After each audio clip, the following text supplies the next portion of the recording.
در 15 بهمن ماه سال 1400 ساعت 3 بعد از ظهر توی خیابون کسایی اهواز مردم توی یک لحظه چیزی رو دیدن که شوکه شدن و سر جاشون خشکشون زد. اونا دیدن یه مرد جوون در حالی که لبخند روی صورتش بود سر بریده شده یک دختر نوجوان رو دستش گرفته بود و توی خیابون میچرخید. خیلیا وحشت کرده بودن، اما یه سریان بودن که داشتن از اون صحنه فیلم میگرفتن. صحنه‌ای که یک مرد خندون با سر بریده شده یک دختر که تو دستشه خیلی خونسرد داشت از بینشون عبور میکرد. وقتی که مامورای پلیس از رخ دادن این اتفاق وحشتناک مطلع میشن، خیلی سریع خودشون رو به محل حادثه میرسونن. اما اونجا متوجه میشن که قاتل فرار کرده. توی اون لحظات کسی درست نمیدونست ماجرا چیه، اما با تحقیقات و پرسجو از افراد محلی متوجه شدن سری که توی دست قاتل بوده سر همسر 17 سالش بود. درود بر شما، خیلی خوش اومدین به چنل خودتون. علیرضا هستم با یه پرونده جنایی دیگه. فکر میکنم از همین اینترو طولانی که داشتیم متوجه شدین داستان این ویدیو چیه. باز هم یه قتل ناموسی دیگه، این بار توی شهر اهواز. پس اگر دوست دارین جزئیات این پرونده رو با هم بررسی کنیم، مثل همیشه در ادامه با من همراه باشید. مامورای پلیس با توجه به حساس بودن ماجرا سریعا دست به کار میشن که قاتل شناسایی رو دستگیر کنن و خیلی زود محلی که قاتل توش قایم شده بود رو پیدا میکنن و با محاصره اونجا اونو دستگیر میکنن. اسم قاتل سجاد حیدری بود و مقتول همسرش مونا حیدری که دخترعموش هم بود. اما جای عجیب این ماجرا این بود که وقتی دستگیرش کردن هیچ استرس یا ترسی توی چهرش دیده نمیشد.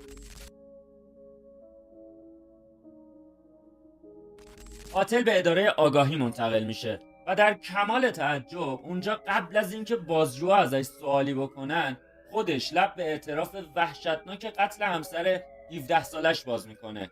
اون میگه با کمک برادرم سر همسرمو در حالی که اون زنده بود از تنش جدا کردم.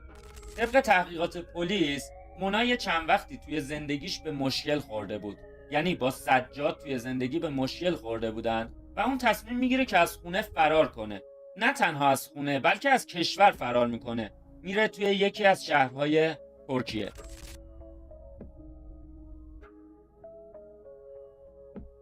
اینجا از ماجرای فرار مونا به ترکیه 2 تا روایت وجود داره که من جفتشو براتون میگم. اول اینکه میگن مونا توی اینستاگرام با یه مرد اهل سوریه آشنا شده و با وعده های اون مرده که بهش گفته نمیذارم پیدات کنن، کمکت میکنم و اینا، گولش زده یه جورایی مونا رو. و مونا هم سنش پایین بوده، تحت تاثیر قرار گرفته، یه مقدار پول و طلا داشته، ورداشته فرار کرده رفته پیش اون یارو. طرفم بعد یه مدت طلاها و پولش رو ازش گرفته و ولش کرده. مونا هم مجبور شده به برادرش زنگ بزنه و بگه پشیمونه و میخواد برگرده و از اینجور داستانا. و دوم این که مونا به زور خانواده‌اش با سجاد ازدواج کرده و یه بار بعد از خواستگاری سجاد ازش گفته من دوستش ندارم و نمیخوامش و این حرف مونا سجاد رو ناراحت کرده. وقتی بعد از ازدواج میرن سر خونه زندگیشون، سجاد خیلی اذیتش میکرده، میگفته تو چطور جرأت کردی توی جمع این حرفا رو بزنی و نمیدونم منو خوردم کنی و از اینجور چیزا. کلی هم مونا رو میزده و مونا که دیگه خسته میشه با یه پسر همشهریشون دوست میشه و با اون میرن ترکیه. وقتی ترکیه میرسن پسر پول و طلای مونا رو میگیره و فرار میکنه.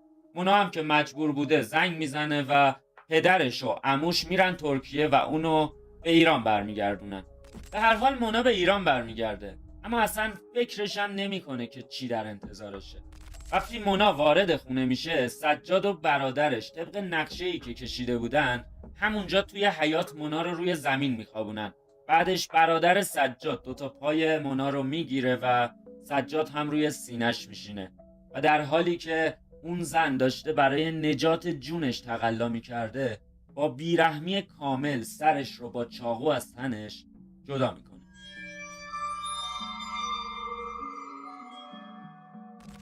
واقعا این پرونده جزئیاتش انقدر وحشتناکه که بازگو کردن یه سری جاهاش هم سخته.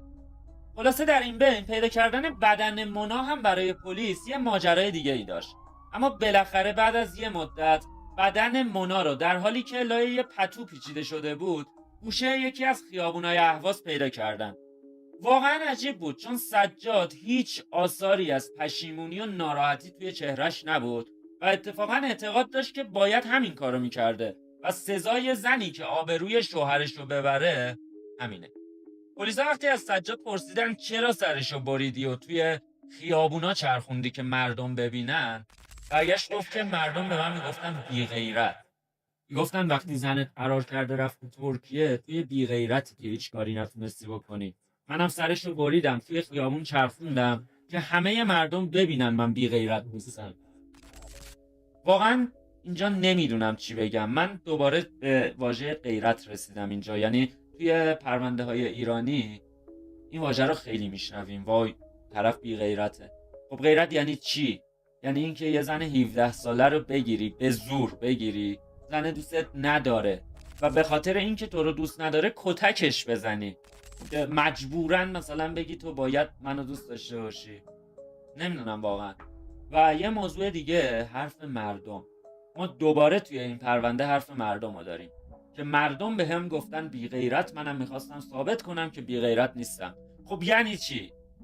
یعنی ما باید به حرف مردم زندگی کنیم؟ توی ایران این مشکل رو زیاد داریم. واقعا بزرگترین مشکل هم میتونه باشه.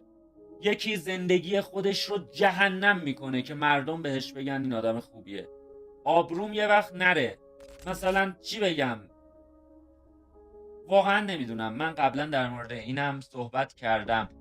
کاش این حرف مردم رو از زندگیمون حذف کنیم. چون اگر این حرف مردم رو از زندگیمون حذف کنیم، خودمون میدونیم که چجوری زندگی کنیم و 100% به جاهای خوبی میرسیم. ما برای مردم به دنیا نیومدیم که برای مردم زندگی کنیم. این موضوع کاش حل بشه. فقط همین. خب میرسیم به ناراحت کننده ترین قسمت این پرونده، یعنی حکم دادگاه. پدر و مادر مونا از قتل بچهشون گذشت کردن و حکم سجاد حیدری که اون کار وحشتناک رو انجام داده بود فقط 7.5 سال حبس شد و حکم برادرش حیدر حیدری که 13 سالش بود 45 ماه حبس. اما حیدر توی شهریور سال 1402 به خاطر عذاب وجدان به زندگی خودش پایان داد.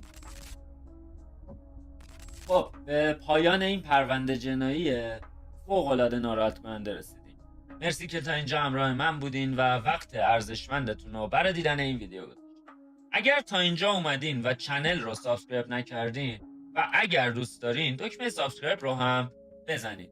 یه لایک ولی حتما به ویدیو بزنید، چون لایک شما بزرگترین حمایت از ماست. باعث میشه کسایی که دنبال پرونده جنایی ان یوتیوب این ویدیو رو بهشون نشون بده و بتونن ببینن. دمتون گرم. اگر از پرونده جنایی هم خوشتون میاد، ته همین ویدیو 2 تا دیگه هم میاد، میتونین برین ببینین اگه دوست داشتین. مرسی از انرژیای عظیمی که به سمت ما میفرستین و ویدیوها رو با دوستاتون به اشتراک میذارین. تا درودی دیگر در ویدیوی بعدی.